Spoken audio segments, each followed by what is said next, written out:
Saya terima, Aisar akhirnya muncul. Haji Faisal tentukan pilihan untuk Fuji. Nama selebgram asal Malaysia, Aisar Khalid, kembali menjadi perhatian publik. Hal ini terjadi setelah ayah Fuji, Haji Faisal, memilih Aisar dibandingkan Verrell Bramasta dalam sebuah segmen acara televisi. Aisar menanggapi hal tersebut dengan santai.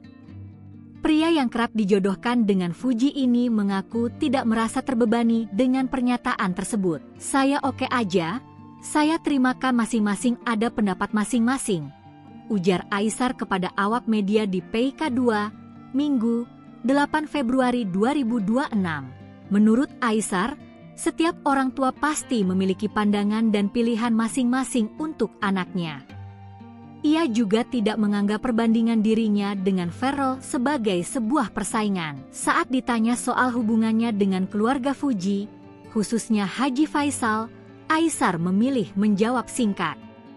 Ia menegaskan dirinya tidak memihak siapapun.